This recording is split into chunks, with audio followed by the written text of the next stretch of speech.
अस्सलामुअलैकुम। हमारे YouTube channel Urdu novels collection में खुशामदीद। अगर आप हमारे चैनल पर नए हैं तो प्लीज़ हमारे चैनल को सब्सक्राइब कर लीजिए, और अगर आपको हमारी वीडियो अच्छी लगे तो प्लीज़ इसको लाइक कीजिए, और अगर आप किसी नावल की फरमाइश करना चाहते हैं तो कमेंट सेक्शन में हमें ज़रूर बताइए। तो आज हम जिस नावल को पढ़ने के लिए जा रहे हैं उसका नाम है खूबसूरत गलती, जिसे लिखा है शाज़िया चौधरी ने। तो आइए अपने नावल को शुरू करते हैं। ये क्या बात हुई, मैं लाहौर में रहती हूँ और जॉब इस्लामाबाद में मिली है। मायरा ने अपार्टमेंट लेटर अम्मी को दिखाते हुए तबसरा किया। मैं रहूँगी कहाँ? भाई तुम्हारे पापा का घर जो है, तुम्हारी दादी भी वहीं रहती हैं। अगर मेरा दिल ना लगा तो? उसने दूसरा खदशा जाहिर किया। ज़रूर लगेगा। अहमद, अरसल, निदा, रिदा और अजिया तुम्हारे कज़न हैं। देखना, वक्त गुजरने का पता भी नहीं चलेगा। मायरा आदम दिलचस्पी से जाने की तैयारी करने लगी। रावलपिंडी स्टेशन पर वो बेदारी से अपने इस्तकबाल के लिए आने वाले बंदे को ढूंढ रही थी। अरे भाई मायरा, इधर देखो, मैं कब से तुम्हें ढूंढ रहा हूँ। लो अपना सामान दो। मायरा ने चौंक कर गर्दन मोड़ी। स्याह जीन्स और लाइट ब्लू शर्ट में मलबूस गंदमी रंगत और चमकती सी आंखों में लापरवाही और बेनियाजी का तासर लिए वो नौजवान यकीनन अरसल ही हो सकता था। अस्सलाम वालेकुम अरसल। वो शाइस्तगी से गोया हुई। अरसल की आंखों में हैरत और दिलचस्पी एक साथ जाग उठी और उसके होंठ दायरे में खिंच गए। तुमने बिना तारुफ के नाम पूछ लिया। आना जाना बेशक लड़कपन में ख़त्म हो गया, मगर बचपन तो इकट्ठे गुजरा था। वो सादगी से मुस्कुराई। ताया अब्बू लाहौर जॉब मिलने के बाद बस लाहौर के होके रह गए। कभी साल बाद चक्कर लगाया भी तो अकेले, या ताई जान भी अकेली ही आई, क्योंकि कभी तुम्हारे एग्ज़ाम हो रहे होते थे तो कभी हम अपने कोर्सेज में मसरूफ़ होते थे, और कभी तुम्हारी तबीयत ठीक नहीं होती थी। अरसद ने शिकायती अंदाज में कहा और उसका सामान लेकर स्टेशन के एग्जिट गेट की तरफ रवाना हुआ। वो उसके पीछे पीछे आ रही थी। तो आप लोगों ने कौन सा चक्कर लगा लिया? भूले भटके चाचा चाची या जी आप ही चली आती थी साल के साल, और किसी को फुर्सत ना मिल सकी। तस्वीरों में ही देखते रहे बाकी कज़न को। वो भी साफ गोई से गोया हुई। वो लोग स्टेशन के हाथे से बाहर आ चुके थे।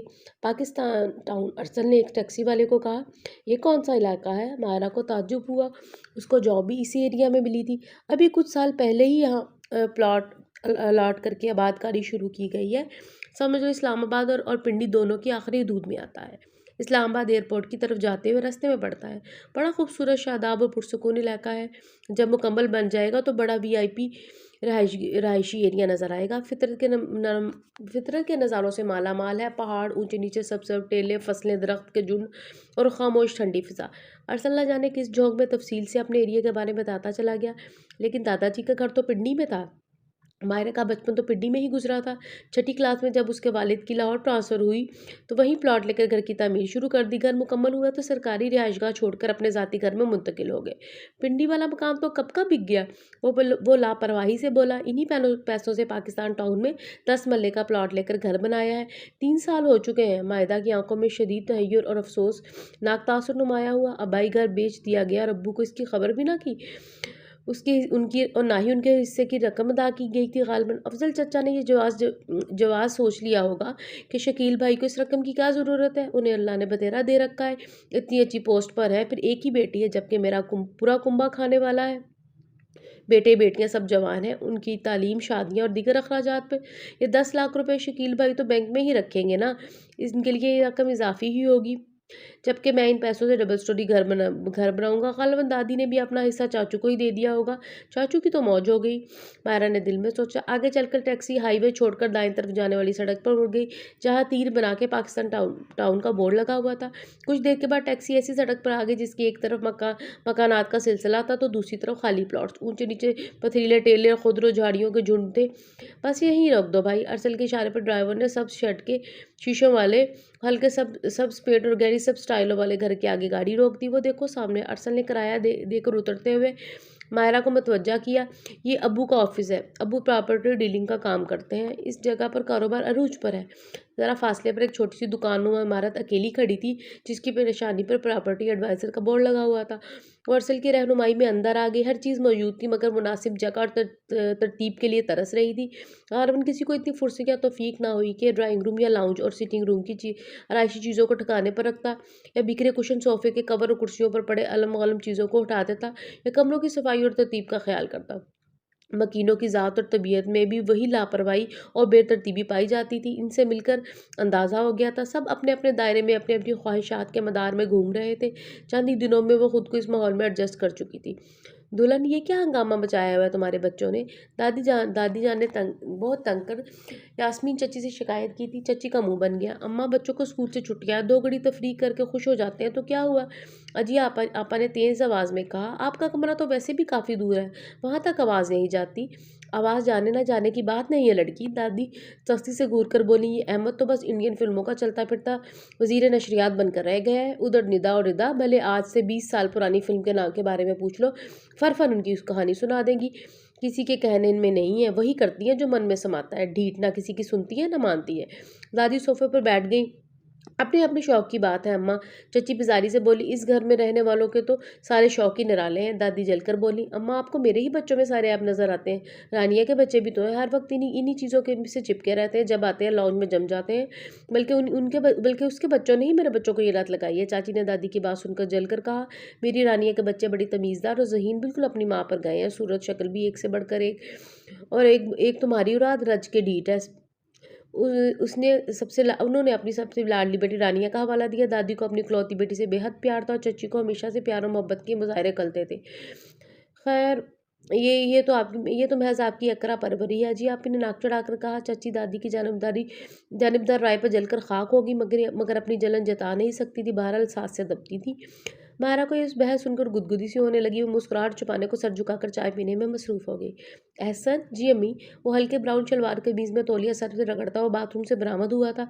बेटे, ऑफिस जाते हुए रास्ते में अपनी बहन की तरफ होते जाना। ये गोश्त, चिकन, चावल और कुछ दालें रखी हैं, ये उसे दे देना। उन्होंने थैले साइड टेबल पर रखते हुए कहा।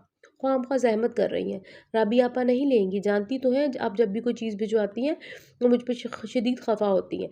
वो समझती हैं गोया हम तरस खाकर उन्हें और उनके बच्चों को भीख दे रहे हैं। एहसन आहिस्तगी से गोया हुआ। अम्मी का चेहरा मुतगैर हो गया। वो थके थके अंदाज में कुर्सी पर बैठ गई। वो पागल है, बेवकूफ़। उनकी आंखें भर आईं। माँ बाप अपने दिल पत्थर कर लें तो फिर लोग मोहब्बत के मायने के लिए किस रिश्ते की मिसालें दिया करेंगे। फिर भले उसने हमारी मर्जी के खिलाफ जिद करके पसंद की शादी की है, लेकिन इसका मतलब ये तो नहीं कि इसे बहुत बड़ा नाकाबिले माफ़ी जुर्म समझकर इंसानियत के नाते भी उसके सहारा ना दिया जाए। अगर वो अपने मियाँ के साथ खुशहाल और खुशोखरम ज़िंदगी गुजार रही होती तो हम अपनी खफगी को जवाज़ बनाकर भले ना ख्याल करते, मगर अब मुसीबत में किसी को तनहा छोड़ना और वो भी इतने करीबी रिश्ते को अपने बस की बात नहीं है। उन्हें कुछ वर्ष पहले के अपने कहे गए अल्फाज याद आए, हम तुम्हारी ज़िद पर तुम्हारी मर्जी के शख्स से शादी तो ज़रूर कर रहे हैं, लेकिन इसके बाद हमारा तुम्हारा कोई ताल्लुक नहीं रहेगा। लेकिन राबी के हालात देखकर ज़्यादा अरसे तक उनसे लाताल्लुक़ और बेगाना नहीं रह सकी थी। मैं तो पहले भी आपसे यही कहता रहा हूँ कि राबी आपे पर अपने घर के दरवाजे बंद ना करें। जो हुआ सो हुआ। इस वक्त वो क्राइसिस से गुजर रही हैं और ऐसी सूरत हाल में उन्हें किसी अपने की मदद की सख्त ज़रूरत है। वो ला खुद सर सही, मगर बच्चों की ज़रूरियात आड़े आ जाती हैं। दोनों मियाँ बीवी माशी मसाइल से ओहदा बरा होने और से निकलने की जद्दोजहद में मसरूफ़ है। मगर एहसन बात अधूरी छोड़कर गहरा सांस लेकर कुछ सोचने लगा। इस बदनसीब पर तो आसमान टूट पड़ा है। अम्मी ने आह भरी, अम्मी जल्दी से नाश्ता लगवा दीजिए, मुझे ऑफिस से देर हो जाएगी। एहसन ने वार्डरोब से इस्तीशुदा पैंट शर्ट बरामद की और माँ को रंजीदा नहीं देख सकता था, इसलिए बात को बदल गया। अम्मी उठकर सफ़िया को नाश्ता लगाने का कहने लगी, राबी को बता देना अगले जुमे को उसके डैडी की बरसी है। अम्मी ने आहिस्तगी से एहसन को मुखातिब किया। वो भला कैसे भूल सकती हैं। एहसन ने गहरी सांस लेते हुए सोचा, आखिरी लम्हात में मौत से लड़ते हुए तो डैडी ने उन्हें पुकारा था, उन्हें देखने की तमन्ना की थी और वो शादी के कई बरस बाद पहली मरतबा में की आई थी। कुछ देर बाद वो हाथ पर रिस्ट वॉच बांधता हुआ बाहर आ गया। अच्छा अम्मी, मैं चलता हूँ। ब्राउन चेक की शर्ट और डार्क ब्राउन पैंट में मलबूस ऊंचे लंबे सादतमंद और वजीहा बेटे को देखकर उनके दिल में अंदर तक ठंडक उतर गई थी। अच्छा बेटे, अल्लाह के सुपुर्द। उन्होंने चारों कुल पढ़कर उस पर होंके मोहब्बत भरी नज़रों से देखते हुए जाने की इजाज़त दी। उसकी ज्वाइनिंग का पहला दिन था। वो एक प्राइवेट कंस्ट्रक्शन कंपनी में बतौर आर्किटेक्ट मुकर्रर हुई थी। फिलहाल उसे जूनियर पोस्ट मिली थी। ऑफिस वैसा ही था जैसे किसी भी मुकम्मल मालिकान का होना चाहिए। कीमती furniture, wall to wall carpeting पर बिछे ईरानी गलीचे और शाहकार किस्म की पेंटिंग्स, नफीस और उम्दा स्टेशनरी और सैनिटरी एयर कंडीशन यकबस्ता माहौल। वो अपना एतमाद बहाल करती चपरासी की रहनुमाई में अपनी सीट पर आ बैठी। थोड़ी देर बाद एडमिन ऑफिसर तशरीफ लाए।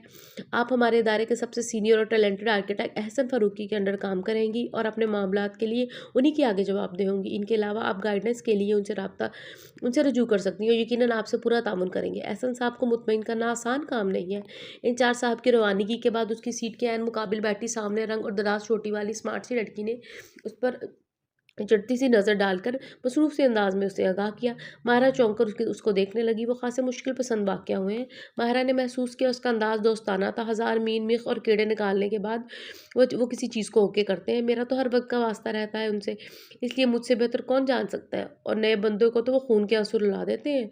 My God! माहिरा हद दर्जा परेशान हो गई। अरे भई, ऐसी खौफ़ज़दा होने वाली सिचुएशन भी नहीं है।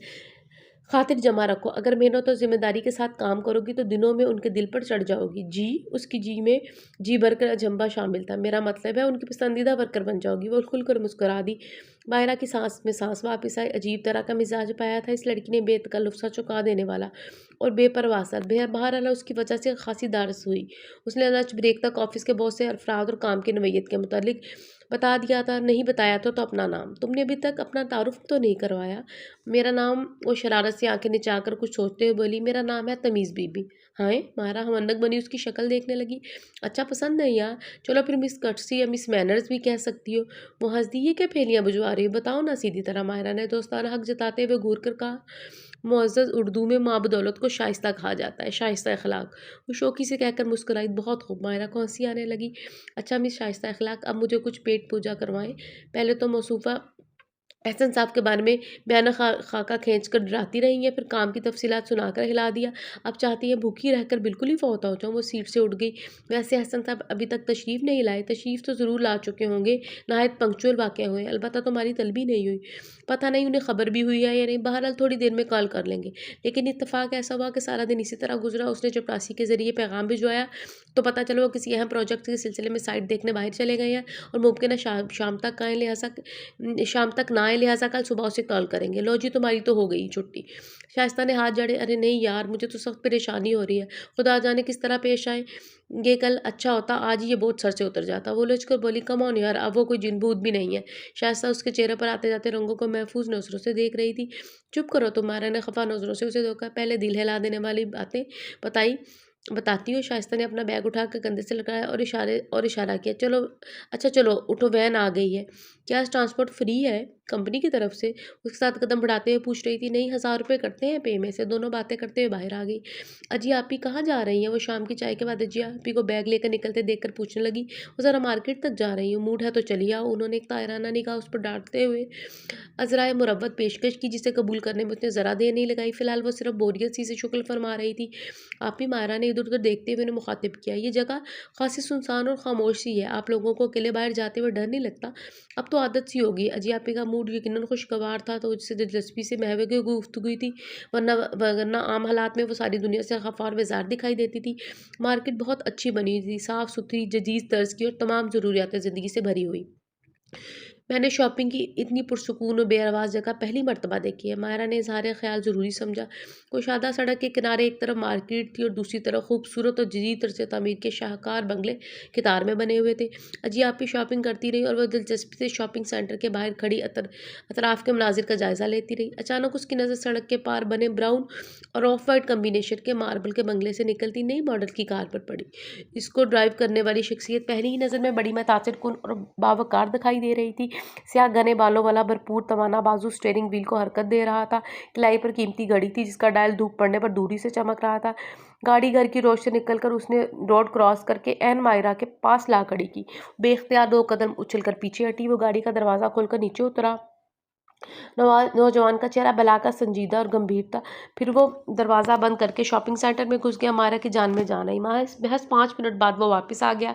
एक हल्की सी निगाह उस पर डाली और फिर गाड़ी आगे बढ़ाने लगा। कुछ देर बाद ही उसे बंगले से तकरीबन 32 साल की हैज़न व मिलाल और संजीदगी के तासुरात चेहरे पर ली एक खूबसूरत खातून बाहर निकली। वो सड़क के किनारे चलते हुए दाएं तरफ के चौथे बंगले में घुस गई। पड़ोसियों के यहाँ गई थी, शायद किसी काम से।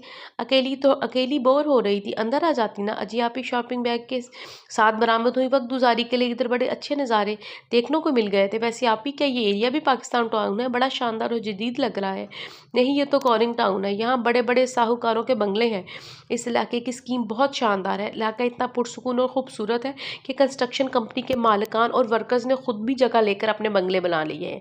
इस इलाके में तामीरात का काम बहुत तेज़ी से हो रहा है, इसलिए तो अब बाकायदा कंस्ट्रक्शन कंपनियां बन गई हैं और बेहतरीन सलाहियतों पर मुश्तमिल आर्किटेक्ट यहाँ जॉब कर रहे हैं। साइट इंजीनियर और बिल्डर्स को भी हायर किया गया है। तुम्हारी यहाँ जॉब भी इस सिलसिले की कड़ी है। वैसे तुम्हारा ऑफिस किस जगह पर है? वो यहीं कहीं होगा। मुझे सही एड्रेस नहीं पता। अरसल सुबह छोड़ गया था और वापसी ऑफिस ट्रांसपोर्ट से हुई थी। वो दोनों बातें करती हुई पैदल चल रही थी। तकरीबन 12-15 मिनट बाद वो पाकिस्तान टाउन पहुंच चुकी थी। अजी आप ही अपनी शॉपिंग दिखा रही थी और रिदा और निदा हाय उफ और आहा के तासुरात समेत एक एक लिफाफा देख रही थी। साथ में बामुहावरा तबसरे भी जारी थे। मिस मायरा सर बुला रहे हैं। शाइस्ता अभी अभी किसी कमरे से निकली थी। उसकी पेशी का वक्त आ गया था। कौन? एहसन साहब। उसके सीने में धक धक होने लगी। हाँ, सर भी उन्हीं के कमरे में। शायद वो बाकायदा तौर पर एहसन फरूकी से तुम्हारा तारुफ करवाना चाहते हैं। वो धड़कते दिल से दरवाजे पर एहसन फरूकी की नेम प्लेट पढ़कर दस्तक देने लगी। Come on. एक बार अब आवाज़ पर वो अंदर आ गई। इदारे के सरबराह सर हाशमी एहसन से किसी ज़रूरी मामले को डिस्कस कर रहे थे। उन्हें देखकर उन्होंने गुफ्तगू रोक दी। उसने सलाम किया। एहसन, ये है आपकी आर्किटेक्ट के शोबे की नई मेंबर मायरा शकील। ये लाहौर से आई हैं काम के सिलसिले में। आप इन्हें गाइड करेंगे। इनकी सीट मिस शाइस्ता की सीट के साथ है। अमली मैदान में ये इनका पहला कदम है। सर हाशमी धीरे से मुस्कुराए। और मिस मायरा, ये मिस्टर एहसन है, हमारी कंपनी के मायानाज आर्किटेक्ट और इस शोबे के हेड। आपका तमाम तर वास्ता और राब्ता इन्हीं से रहेगा। मायरा ने नज़र उठाई और उसके होंठ बेख्तियार सुकड़ गई। ये तो वही नौजवान था जिसे कल मार्केट के सामने देखा था। बाकी काम आप खुद समझा दीजिएगा, मैं चलता हूँ। सर हाशमी उठ खड़े हुए। जी सर। सर एहसन एहतरामन खड़ा हो गया। हाँ तो बीबी, आपका पहला से टेस्ट ये है कि आप एक सिंगल स्टोरी घर का नक्शा बनाकर दिखाएं। शाम 4 बजे ऑफ होगा और आपको कम से कम 3 बजे तक काम मुकम्मल करके टेबल पर रख देना चाहिए। और वो दोबारा कुर्सी पर बैठ गया। उसके अंदाज में संजीदगी नुमाया थी। ऐसे ने बगौर उसका जायज़ा लिया। इस लड़की की आंखों में कुछ कर दिखाने की ख्वाहिश चमक रही थी। वो कदरे बेचैन नज़र आ रही थी। आप मेरी बात समझ गई हैं? ऐसे ने महसूस किया वो उसके यूँ टिकटिकी बांध कर देखने पर परेशान हो रही है, लिहाजा नज़रें अपने सामने रखी फाइल पर जमा दी। जी समझ गई हूँ, उसने खुद को संभालते हुए कहा। वो नेवी ब्लू पैंट और स्काई ब्लू शर्ट में चेहरे पर ताज़ा शेव की नीलाहटें लिए बहुत ताज़ा दम लग रहा था। चले फिर काम शुरू करें। एहसन आप उसे यकसर नज़रअंदाज करके फाइल में गुम हो गया। वो कमरे से निकल आई। क्यों, क्या पहली मुलाकात में ही चिक्के चढ़ा दिए? साहब बहादुर ने शाइस्ता उसकी हालत देखकर हंस दी। ये बात नहीं है। वह अपनी कुर्सी पर बैठकर गहरी सांसें लेने लगी। असल में एक तो कल से तुमने डरा के मेरा खून खुश कर दिया, ऊपर से जाते ही उनके कमरे में बड़े सर्किस से सामना हो गया। फिर एहसन साहब ने छूटते ही काम सौंप दिया। बस इसीलिए नर्वस हो गई। उसने बड़ी मेहनत से काम मुकम्मल किया। रायतुल कुर्सी का विद करती हुई एहसन के कमरे में दाखिल हुई। गुड। एहसन ने वॉल क्लॉक देख कर शाइस्तगी से सर हिलाया। अभी सिर्फ 2:30 बजे हैं। मायरा ने खामोशी से वर्कशीट उसके सामने टेबल पर बिछा दी। जूं एहसन उसे देखता गया, उसका मूड ऑफ होता गया। मायरा दम साधे उसका रद्द-ए-अमल मुतासरात नोट कर रही थी। बीबी, आपने तो की प्लान ही गलत बना दिया है बीबी। उसकी पेशानी शक्ल आलूदा हो गई। साइड के लेफ्ट राइट में क्या है, इसकी क्या डायरेक्शन है, कुछ नहीं भी मेंशन नहीं किया गया। आपको साइट की लोकेशन अच्छी तरह वाज़िया करनी चाहिए थी। और कहाँ वाक़या है, इसके इर्द गिर्द कौन सी सड़क, चौक, ग्राउंड या इमारत और कौन सी रोड लिंक करती हैं, एंट्रेंस कहाँ से होती है और इसका लहजा खुश्ता मारे गए। वो हाथ की उंगलियां मरोड़ते हुए खामोशी से सर झुकाए उसे सुन रही थी। और फाउंडेशन डिटेल में स्केल तो वाज़िया ही नहीं किया गया। कौन सा इस्तेमाल किया गया, वो बगौर जायज़ा ले रहा था। एलिवेशन अलबत्ता कदरे बेहतर है, लेकिन इसमें ग्राउंड लेवल और प्लॉट लेवल के बारे में मेंशन नहीं किया गया। हाँ, सेक्शन के में छत कितनी मोटी होगी कोई पता नहीं। वो शर्मिंदगी से होठ चबाने लगी। एहसन की सारी तवज्जो शीट पर थी। GF प्लान बहुत उम्दा है, लेकिन इसमें आपने बेड के साथ अटैच बाथरूम के एरिया की फरमाइश नहीं लिखी कि उसकी लंबाई चौड़ाई क्या होगी। लाउंज की शेप अजीब सी है। इसकी वजह यह है कि आपने बेडरूम को गुंजाइश से ज़्यादा खुला कर दिया है, इसलिए किचन और लाउंज दोनों तंग हो गए। उफ, कितनी गहरी नज़र है। वो जल के रह गई। मायरा को अपनी बेइज्जती पर रोना आने लगा। मेरे अल्लाह, अपनी ही हिमाकतों पर उसे चक्कर आने लगे। एहसन ने एक नज़र उस पर डाली, फिर तशवीश भरी निगाहों से उसे देखते हुए शीट रोल करने लगा। कमाल है, अगर काम ठीक ना किया गया हो तो क्या यूं बदहवास हो जाते हैं। गहरी सांस लेकर ऐसे ने संजीदगी से कहा, देखे टॉप पर कोई यूं ही नहीं पहुंच जाता। पहले वो गिरता है, बार बार गिरता है, फिर उठता है, कदम दुरुस्त करता है, सांस लेता है, पिछले तजर्बे को सामने रखकर उस गलती को दोबारा ना दोहराने का अज़म करता है और हिम्मत जमा रखता है और निशाने इम्तियाज़ पर पहुंच ही जाता है। गलतियाँ सबसे होती हैं। मैं भी यूं ही यहाँ तक नहीं पहुँच गया। आप गलतियाँ ज़रूर कीजिए, लेकिन उसकी इस्लाह भी कीजिए, उन्हें दोहराइए नहीं। और जब उनकी तस्सीह की जाए तो उसको गौर से सुनिए। मैं जाऊँ अब? वो आंसू रोक रही थी। हाँ हाँ, मगर एक आखिरी गलती भी सुनती जाइए। वो मुस्कुरा दिया। आपने आर्किटेक्ट के साइन वाला खाना तो बना दिया, मगर ओनर के साइन वाला खाना नहीं बनाया। उफ! उसने आंखें मीच कर जिम से अपने सर पर हाथ मारा। आपको दोबारा शिकायत नहीं होगी, वो कहकर बाहर आ गई। ओके, वो मुस्कुराहट जब्त करते हुए बोला। चची के सबसे बड़े बेटे खावर भाई आए हुए थे, जो जॉब जॉब की वजह से कराची में होते थे। चची जान उनकी शादी के गुज़श्ता कई साल से करना चाह रही थी, लड़कियों की तलाश कर रही थी, मगर अभी तक कोई ऐसी लड़की दरियाफ्त नहीं हुई थी जो उनकी आला मेयार पर पूरी उतरती थी। इस चक्कर में उम्र गुजरती जा रही थी। कितने दिनों के लिए आए हो भाई? अजिया आप ही कदर दिलचस्पी से पूछने लगी। 1 हफ्ते की छुट्टियां ली हैं, वैसे कल या परसों मैं मरी निकल जाऊंगा। वो अंदाज़न 30-32 साल के होंगे। चेहरे पर उम्र के हिसाब से पुख्तगी मिजाज में खुरदरापन मौजूद था। वो इन लोगों में से थे जो कभी भी और किसी भी हाल में खुश नहीं होते, अजिया आपी की तरह। क्यों बेटे, इतने महीनों बाद घर लौटे हो, क्या अपनों में बैठने उठने को जी नहीं चाहता तुम्हारा? हम तो तरस गए थे तुम्हारी सूरत को। छोड़े अम्मी, वो तलखी से गोया हुए, मैं जानता हूँ कौन कितना मेरी दीद का तालिब रहता है। यहाँ सब अपने हाल में मस्त है, कोई फ़र्क नहीं पड़ता किसी को। और यूं भी यहाँ रहकर मैं पूरा हफ्ता बोर होने का कोई मूड नहीं रखता। वो खासी बेमुरव्वती से कहकर ऊपर चले गए। चची दिल महसूस कर रहा है, कहीं देख रही हैं आप अपने बड़े पोते के तेवर? अजिया तो अजिया, अब खावर भी मुझसे ठीक तरह से बात नहीं करता। वो सास के पास साथ बैठकर दुख सुख कहने लगी। कसूर तुम्हारा है दुल्हन, दादी अमदा समझाते हुए बोली। बच्चों की उम्रें देखो, उनकी ख्वाहिशात और ख्वाबों की क्या ताबीर दी है तुमने। घर बिठाए बिठाए बूढ़ा कर रही हो तो जिंदगी की चाशनी से लुत्फ अंदोज होने वाली घड़ियां बेरस गुजर जाए तो रवैयों में खुद ब खुद करवाहट घुल जाती है। कितनी बार कहा है, कोई अच्छा रिश्ता देखकर कम से कम खावर की दुल्हन तो ले आओ।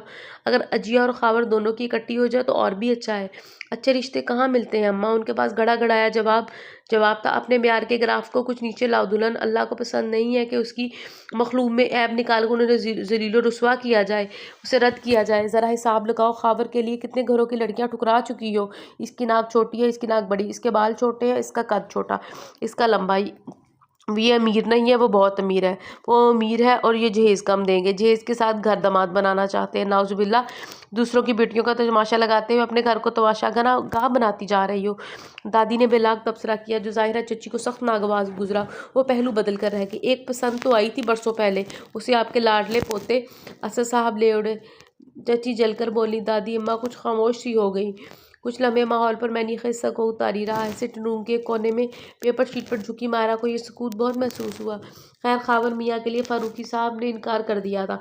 वो असद के लिए भी नहीं माने थे। वो तो उनकी बेटी ने नींद की गोलियां खाकर खुदकुशी की कोशिश की तो बेटी की जिद और ज़िंदगी के लिए मजबूर हो गए। असद से बेहा दिया, मगर इसके बाद कोई ताल्लुक भी तो नहीं रखा उन्होंने बेटी से। दादी जान का अंदाज बताता था कि उनके दिल में पोते के लिए नरम गोशा बहरहाल मौजूद है। मारा यह काम छोड़कर इस दास्तान की तरफ मुतवज्जा हो गई। यही तो रुस्वाकुन हरकत थी जिसके सबब उसे घर से बाहर निकाला गया। चची तमा कर बोली। जब खावर के लिए इनकार हो चुका था तो असद को उस लड़की को पसंद करने और हमें बात करने के लिए भिजवाने की कोई तुक नहीं बनती थी। उससे तोला है सही, मगर खावर उसका भाई था, कुछ तो शर्म करता। भाई की पसंद को अपनी पसंद बना लिया। वो तो फारूकी साहब बेटी की ज़िंदगी बचाने के लिए मजबूरन खुद चलकर हमारे यहाँ आए, वरना वो भी एक काम से साफ़ी को कहाँ कबूल करने वाले थे।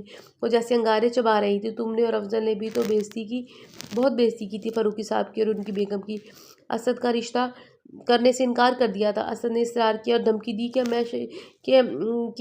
कि मेरी शादी ना करोगी तो वो खुद कर लेगा। तो तुम लोगों ने उसको इसकी भड़क समझा। बाद में अगर जब वो सचमुच ब्याह लाया तो उसे घर से निकाल दिया और बरसों तक खबर नहीं ली। हम क्यों रखते ऐसे नाखलफ को अपने घर में? चची अपनी कुदूरत और बोझ छुपा नहीं सकी। मेरे बेटे का हक छीना, उसकी जगह खुद दुल्हन बन बैठा, हमारी बेइज्जती करवाई। मैं तो उसे कभी माफ़ नहीं करूँगी, ना मेरे जीते जी उस घर में कदम रखेगा। बस मैंने कह दिया। चची की आंखों में से शोले दिखने लगे। ये असद कौन है? हमारा का तो जैसे उस्मान को छूने लगा। उसने मौका पाते ही रिदा से पूछ लिया। अब्बू की पहली बीवी के बेटे हैं। ओह, तो ये वजह थी। जानती तो थी कि चाचा अफजल की शादी 1.5 साल बाद ख़त्म हो गई थी, जब पहली बीवी बच्चों को जन्म देते ही चल बसी। यास्मीन चच्ची से उनकी दूसरी शादी थी। ये वही रवायती सौतेलेपन का जलापा था। ये सचमुच असद भाई की ज्यादती। वो सचमुच सोचने लगी। खैर मुझे क्या, उसने सर झटका। दादी और चाची की बातों की रोशनी में उसके दिल में असद भाई और उनकी बीवी का इमेज कुछ अच्छा नहीं बना था। वो अरसल के साथ अपनी ज़रूरत की कुछ चीज़ें खरीदने कॉरिंग टाउन की पुरसुकून मार्केट में आई। अरे ये तो वही है, स्याह शलवार कमीज़ में 2 साल के जुड़वा बच्चों को दोनों हाथ की एक एक उंगली पकड़ाए वो मार्केट की तरफ ही आ रही थी। अरशद देखो ये बच्चे कितने प्यारे लग रहे हैं, दोनों बिल्कुल एक जैसे हैं, कैसे फूल से मुकड़े हैं ये, और एक जैसे सुर्ख ऊनी कपड़ों में मलबूस प्यारे प्यारे सेहतमंद बच्चों पर मन मिटी थी। अरशद ने गर्दन मोड़ कर देखा और फिर ठटक के रुक गया। अस्सलाम वालेकुम। वो खातून करीब आई तो अरसल ने मोहताज से अंदाज में सलाम किया और दिलचस्पी तो बच्चों को देखने लगा। वालेकुम अस्सलाम अरसल, क्या हाल है तुम्हारा? घर में सब ठीक ठाक ठीक है ना? खातून बहुत खुश इखलाकी और अपनाइयत से मिली। अरसल ने बच्चों को बारी बारी गोद में लिया। मायरा ने महसूस किया उसकी धीमी मुस्कान में एक तरह का सोजर कर्ब था। अरशद भाई कैसे हैं? अरशद ने आसकी से पूछा। अल्लाह का शुक्र है, वो बुझे हुए अंदाज में ज़बरदस्ती मुस्कुराई। मायरा को लखनडे से अरशद का ये संजीदा हो जाना समझ में नहीं आया था। आप यहाँ कोरिंग टाउन कब आई? 6-7 माह हो गए हैं, उन्होंने मुलायमत से कहा। असल में वहाँ किराए बहुत ज़्यादा हो गए थे और मौजूदा हालात में अफोर्डेबल नहीं थे। फिर अम्मी और भाई भी इधर ही होते हैं, इसलिए उनकी करबत की खातिर यहाँ आ गई। घर घर कहाँ पे लिया है? अरसल की दिलचस्पी और तवज्जो यकीनन उनके लिए हैरत का बाइस थी। यहाँ से कुछ दूर एक सिंगल पोर्शन वाला छोटा सा घर है। क्या नंबर है घर का? अब के वो सचमुच चकरा गई। क्या तुम आओगे अपने भाई से मिलने? उनका लहजा कांपने लगा। आ भी सकता हूँ, बहुत धीमे से बोला। खातून जैसे निहाल हो गई। हाँ क्यों नहीं, तुम्हारा अपना घर है। खुशी और जाने किस एहसास से उनकी आवाज़ भीग गई। ये कौन थी? अरसल खातून की के आगे बढ़ जाने पर मारा ने बेसब्री से पूछा। हमारी भाभी। उसने धमाका किया। क्या मतलब? वो हकला कर रह गई। हमारे सौतेले और सबसे बड़े भाई असद की बीवी। अरसल कहीं और देख रहा था। लहजा में अजीब सी चुभन और सख्ती थी। वही जिसने घर वालों को छोड़कर शादी की थी। उन्होंने, हाँ, वो ठहरे हुए लहजे में गोया हुआ। असद भाई को हर सूरत में वहीं करनी थी शादी, और जल्दी करनी थी। लड़की वालों की जो बादल नख्वास्ता राज़ी हो गए थे, यही शर्त थी। और अम्मी अबू मान कर नहीं दे रहे थे, मजबूर हो खुद ही कर ली। अम्मी ने उसे अना का मसला बना लिया। अब्बू भी असद भाई को माफ़ करने पर तैयार नहीं थे। जिस घर से खावर भाई के लिए इनकार हुआ था, वहाँ दूसरे बेटे को भी क्यों करे। लिहाजा भाई को अम्मी अब्बू के हुक्म पर घर छोड़ना पड़ा, हमेशा हमेशा के लिए। अरसा का लहजा लापरवाही लिए हुए था। मायरा ने सारी सिचुएशन को समझने की कोशिश की, लेकिन इन खातून को मैंने कुछ दिन पहले वो सामने वाले बंगले से निकलते देखा है। वो अरसल के बराबर चलते हुए अभी भी मुतमईन नहीं हो पा रही थी। वो उनकी अम्मी का घर है। मायरा के कदम एकदम रुक गए। क्या मतलब? वो भौंचक्का खड़ी रह गई। मतलब मगर वो तो एहसन फारूकी का घर है, जो आर्किटेक्ट है। वो सटपटा कर पूछ रही थी। एहसन उनके भाई होते हैं। अरसल के इत्मीनान में फ़र्क नहीं आया था। उसे अजीब सी खुशी महसूस हुई। अब तो रिश्तेदारी भी निकल आई है। एहसन साहब, वो तसव्वुर करते हुए मुस्कुराई, भले ज़बरदस्ती की ही सही। अरसल वो गहरी सोच में गुम उससे मुखातिब हुई। भाभी तो खासी नाइस लेडी है, मेरा मतलब है चाची जान की बातों से तो उनका अजीब सा इमेज बना था। वो रुक गई। ना सिर्फ भाभी बल्कि असद भाई भी बहुत अच्छे हैं। उन्होंने मुतनब समावत खुशामद सब करके देख लिया, मगर अब्बू रम्मी उनकी शादी में शरीक होने पर तैयार ना हुए। शादी के बाद भी जब भी मिले उन्होंने हमेशा दोस्ती और सुलह का हाथ बढ़ाया, मगर वो अभी भी अम्मी की अना गुस्सा और ज़िद को दूर ना कर सके। रामाजी खामर भाई भी ये बर्दाश्त नहीं कर सकते कि असद भाई की अपनी बीवी को लेकर घर में आए। या यह लगता है अरसल इस मामले में मुकम्मल तौर पर गैर जानिबदार था, वरना घर के हर शख्स को उसने असद के खिलाफ ही देखा था।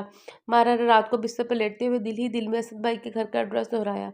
उसे हज़नों में लाल की चादर में लिपटी इस उदास शहजादी के दुखों को खोजने का इश्तियाक हो चला था। अभी एहसन पहुंचा ही था कि बेल हुई। आपा आप ठहरे, मैं देख लेता हूँ। हल्के आसमानी शलवार कमीज़ में वो बड़े आम से हुलिये में था। उसने दरवाज़ा खोला। क्या आप मेरा पीछा करते करते यहाँ तक आई हैं बीबी? वो सब्ज प्रिंटेड के लान के स्टाइलिश सूट में मलबूस मायरा को देखकर मुतज्जिब हुआ। नहीं ऐसा साहब, मैं वो उसे यहाँ देखकर सटपटा सी गई। मैं असल में भाभी से मिलने आई हूँ। वो हिचकिचाई। कौन भाभी? वो हैरान हुआ। मेरा मतलब है असद भाई की मिसेज। वो थूक निकल के बोली। मगर असद साहब से आपका क्या ताल्लुक है? वो दहलीज पर जम के खड़ा था। वो मेरे चचाजाद भाई हैं। ओह! एहसन के तने हुए असाब ढीले पड़ गए। तशरीफ़ लाइए। उसने रास्ता छोड़ दिया। अस्सलाम वालेकुम। सामने ही मलगजे से ब्राउन कपड़ों में किचन में मसरूफ़ी अमल भाभी नजर आई। वालेकुम अस्सलाम। इसे देखते ही उन्होंने सब काम छोड़ दिए और जोशो मुसर्रत के साथ उसे अंदर ले आई। क्या हाल है तुम्हारा? और तुम यहाँ कैसे पहुँची? तुम यकीनन अरसल की कोई रिश्तेदार हो, है ना? मैंने उस दिन मार्केट में तुम्हें उसके साथ देखा था। वो उसके हाथ थाम कर पूछ रही थी। जी। वो एहसन की तरफ देख रही थी। ये असद भाई की ताया की बेटी है, एहसन ने कहा। ने तारुफ करवाया। असद भाई कहाँ है? कौन जाने वो कहाँ है। भाभी ने एक सर्द आह भरी, क्या मतलब? वो खान का समझी, कुछ नहीं, तुम ये बताओ चाय पियोगी या कोल्ड ड्रिंक? तकल्लुफ बिल्कुल मत करना, एक मुद्दत बाद तो असद का कोई मेहमान आया है उसके घर से। वो टाल गई, मगर मायरा का तजस्सुस हद से बढ़ गया। एहसन प्लीज़ कोल्ड ड्रिंक ले आओ कॉर्नर वाली शॉप से। वो बड़े बड़े तकल्लुफ़ और कदरे शर्मिंदगी से भाई को काम कह रही थी। साथ ही उन्होंने अलमारी से पर्स निकाला। जी ज़रूर, ये रहने दीजिए। इससे पहले कि वो पर्स खोलती एहसन जा चुका था। आप क्यों खामखा तकल्लुफ़ कर रही हैं? भाभी मैं तो बस आपसे मिलने और असद भाई को देखने आई थी। क्या वो कहीं जॉब करते हैं? उसे जाने की उससे मिलने की बेचैनी लाहक हो गई थी। शादी के 2 साल तक बाकायदगी से जॉब करते रहे, मगर फिर वो बीमार हो गए और जॉब छोड़नी पड़ी। वो आहिस्तगी से बोली, क्या काम करते थे? एक अखबार में एग्जीक्यूटिव एडिटर थे। मालिक ने सारा अखबार उन पर छोड़ रखा था। ऐसी कौन सी बीमारी हो गई उन्हें कि उन्हें नौकरी छोड़ना पड़ी? उनके दिमाग में ट्यूमर है। भाभी कहते हुए रो दी। मायरा के कदमों तले से ज़मीन निकल गई। हाय अल्लाह, इतनी खूबसूरत उदास आंखों और शहजादियों की आन बान वाली बीवी और द मासूम मासूम से फरिश्ता से बच्चों के सर की छत में तकदीर ने कैसा भयानक शिकाफ किया था। ट्यूमर ज़्यादा ख़तरनाक तो नहीं है, ना फैलने वाला, लेकिन वैसी जगह पर रहकर जब तकलीफ होती है तो अक्सर दर्द की शिद्दत से पागल हो जाते हैं। ये दौरा आध पौन घंटे के दौरानिया का होता है, मगर इतना शदीद होता है कि बाद में घंटों निडाल और नींद बेहोश पड़े रहते हैं। ज़ाहिर है ऐसी हालत में दिमागी नौकरी तो नहीं निभ सकती। मायरा का दिल फटने लगा। उसने अफ़सोसगी और हज़न की तस्वीर बनी भाभी को देख के जो लब काटने लगी। अब वो क्या करते हैं? टैक्सी ली है, इरादा तो देखा ड्राइवर को दे देंगे, रोज़ की 250-300 देता रहेगा, हमारा गुजर होता रहेगा। मगर ड्राइवर साहब आए दिन नई नई फ्रॉड करने लगे। कभी 1000 चाहिए, गाड़ी के इंजन का मसला है, कभी 2000 मांग लिए, कुछ और ख़राब है। इतने हमने नहीं लिए जितने ऊपर लगा दिए, और सब पैसे वो खा गया। इस धोखाधड़ी के बाद खुद ही टैक्सी चलाने लगे हैं। जब तबीयत सेट हो चले जाते हैं। उन्होंने आशिकी से बताया। मायरा सकते के आलम में उनका पुरसुकून और ठहरा हुआ अंदाज़े गुफ्तगू नोट कर रही थी। क्या इतने ख़राब हालात हो चुके हैं? मैं मैं जॉब करना चाहती हूँ, मगर बच्चे किसके पास छोड़ूँ? अम्मी अकेली दो को नहीं सँभाल सकती। वो मुतफक्कर थी। असल से मेरी तो उसकी शख्सियत की सादगी, शफ़क़त और ख़ुलूस से अज़हद मुतासिर हुई। भला इतने प्यारे और सुलझे हुए बंदे को क्या है कि वो जानबूझकर किसी को सताए? उसे चच्ची की बातों को में कोई हकीकत नज़र नहीं है। एहसन कोल्ड ड्रिंक्स देने के बाद चला गया था। मुझे आपसे ज़रूरी बात करनी है।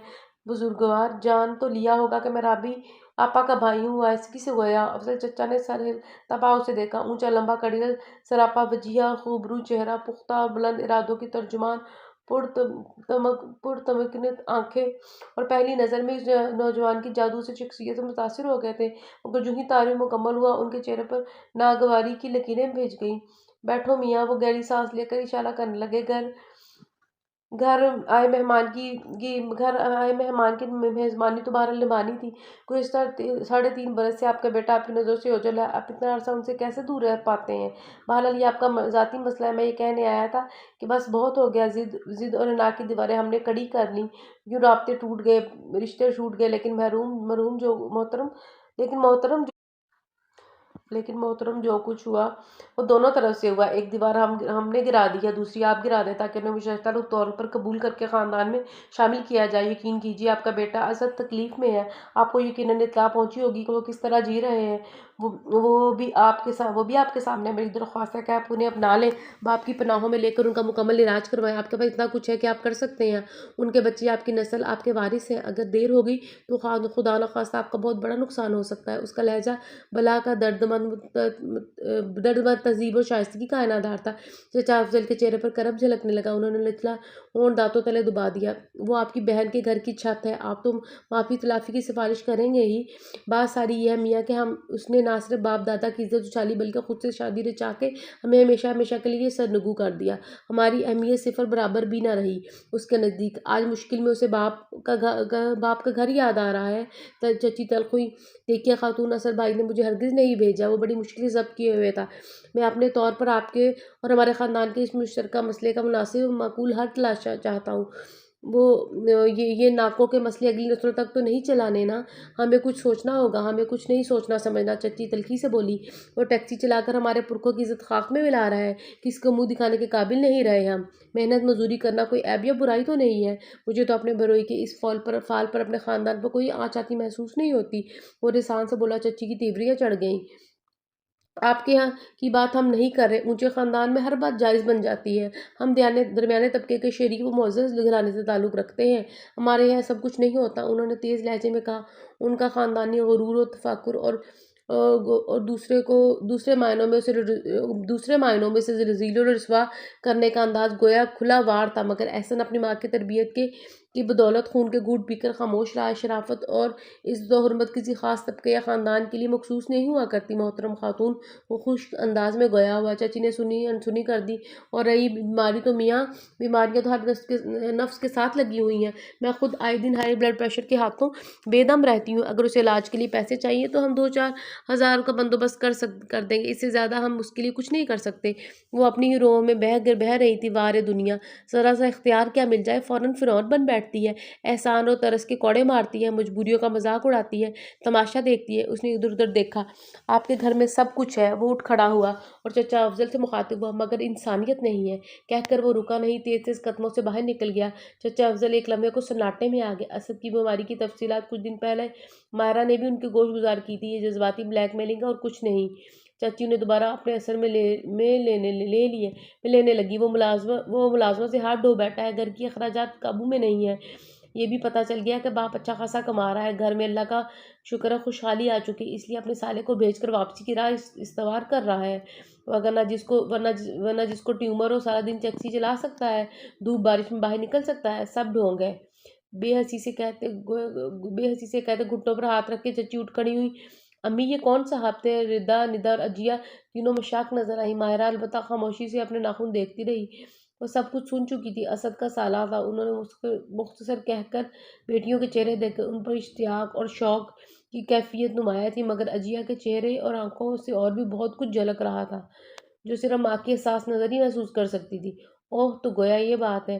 किसी जोड़ तोड़ में लग गई। कुछ देर बाद वो उठकर चचा अफजल के कमरे में आ गई। वो किसी गंभीर सोच में गलता दिखाई दिए। बात सुने, आप उसको पैगाम भिजवाएं कि उसकी वापसी इस सूरत में मुमकिन हो सकती है अगर वो अजिया की शादी और रुखसती का बंदोबस्त कर दे। उनका अंदाज पुरस्रार और राजदाना था। ला हौल वला कुव्वत। चचा अफजल बिगड़ कर बैठे। वो कैसे करेगा? ये एहसन ना है ना? इसके लहजे में मुलायमत दर आई। इतना भरपूर कड़ियल जवान, फिर इतनी अच्छी पोस्ट और खानदान भी इतना है, हम आला, हमसे इतने ऊंचे हैं। सोने पर सुहागा एक ही है।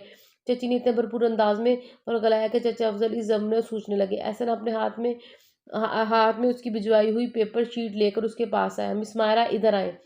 एहसन सख्ती कहने लगा, इलाही खैर, अब क्या हो गया? वो सीट से उठकर करीब आई जहाँ वो शीट बिछा रहा था। ये जिन साहब के घर का नक्शा आपने डिज़ाइन किया है, क्या वो गाड़ी अपने सर पर खड़ी करेंगे? अंदाज इंतहाई इस्तेहज़ाइया था। उस पर घड़ों पानी पड़ गया। पोर्च तो बनाया ही नहीं था, जगह को ओपन एरिया में शामिल कर दिया था। आप ध्यान से काम क्यों नहीं करती? वो उस पर बरस रहा था। आप ही ने तो कहा था कि गलतियाँ ज़रूर कीजिए, इससे बंदा सीखता है। उसके मुंह से बेतुका जवाब निकल गया और ना चाहते हुए भी वो मुस्कुरा दिया, मगर ये भी कहा था कि इसकी इस्लाह भी कीजिए। उसने निचला होंठ दांतों तले दबाते हुए बगौर उसकी शक्ल देखी। उसकी नज़रों से घबरा गई। गलती करना नहीं है, मगर इसकी दुरुस्तगी ना करना बहरहाल गलती है।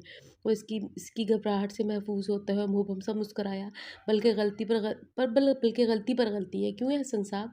कुछ हौसले पर काम में मसरूफ़ शाइस्ता ने खुश दिली से इजाफा किया। बिल्कुल सही, एहसन कदरे शोखी से कहकर उसकी तरफ देखने लगा। इसने बौखलाकर शीट पर निगाहें जमा दी। बहरहाल आप इन साहब की कोठी पर नजर करम कीजिए और उन्हें गाड़ी खड़ी करने के लिए एक अदद पोर्च इनायत फरमा दें। ऐन नवाजिश होगी। वो झीप कर नई शीट निकाल कर नक्शा बनाने लगी। एहसन वही खड़ा दिलचस्पी से उसकी हरकत और सकनात नोट करने लगा। मायरा ने चोरी से देखा। ग्रे सूट में उसका शानदार सरापा मजीद उठ रहा था। लंबा कद और वाजिया हो गया था। मायरा बीबी, आखिर आपको गलतियां करने में इतनी दिलचस्पी क्यों है? वो उसके दाएं तरफ से कदरे झुककर नक्शे पर एक जगह निशानदेही करने लगा। ये घर की ओपनिंग का शेड्यूल आप बना रही हैं। इसमें खिड़कियों की पैमाइश नहायत गैर मुनासिब है। एक खिड़की 6x6 की तो दूसरी 8x4 की है। बेडरूम में यह तनासिब आंखों को भला नहीं लगेगा। इस तरह आपने ड्राइंग और लाउंज दोनों तरफ से एंट्रेंस डोर बनाए हैं, जबकि शेड्यूल में सिर्फ एक डोर लिखा है। इसके अलावा लाउंज वाली खिड़की का शेड्यूल में कोई जिक्र ही नहीं। वो नक्शा पर गौर गौस कर रहा था, अनजाने में वो उसके करीब खड़ा था। उसकी शीट पर जंबिश करती उंगलियां लरजने लगी। उसे अजहद घबराहट लाहक होने लगी। उसके हाथों ने काम करना छोड़ दिया। ये दुरुस्त कीजिए ना यहाँ से। उसे रुकता देखकर वो ताज्जुब से उसे देखने लगा। मैं दुरुस्त करके आपकी सीट पर पहुँचा दूंगी। वो वहशत ज़दा अंदाज में पीछे हट गई। एहसन ने एक तायराना निगाह उस पर डाली। उसकी घबराहट में जो खूबसूरत सा एतराफ़ और एहसास छुपा था, उसने एहसन को चौंका दिया था। न जाने क्यों वो धीरे से मुस्कुरा दिया। ये तो वो जानता था कि वह जब भी मैदान मोहब्बत में उतरेगा फातिहा याब होगा। जिसको चाहेगा वहाँ से पाएगा। ओके। वो तरंग में आकर सीटी बजाता वहाँ से चला गया। लंच ब्रेक में उसका दोबारा आमना-सामना हुआ। इंतज़ामिया ने छोटी-सी मगर मुकम्मल किस्म की कैंटीन बना रखी थी। वर्कर्स को पुरसुकून माहौल में निस्बतन उम्दा पका हुआ खाना मिल जाता था। आप अकेली बैठी हैं, मिस शाइस्ता कहाँ हैं? वो उसकी मेज़ के पास आया। वो अपनी अम्मी के साथ हॉस्पिटल गई हैं। सुबह ही हाफ डे की लीव की एडमन में दे दी थी। उसने सर उठाया। आपकी आपकी इजाज़त है? वो कुर्सी घसीट कर उसके मुकाबिल बैठ गया। जी जी प्लीज़। आप ऑर्डर कर चुकी हैं? उसने पूछा। अभी तो नहीं। वो कदर नर्वस नज़र आने लगी।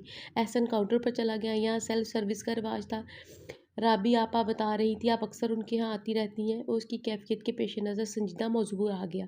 हाँ। उसने अफसुर्दगी से ठंडी सांस ली, क्योंकि इसके सिवा उनके लिए कुछ नहीं कर सकती। वो चुप सा हो गया। एहसन साहब, वो कुछ सोचकर फिर उससे मुखातिब थी। मेरा ख्याल है साहब के बगैर भी गुजारा हो सकता है।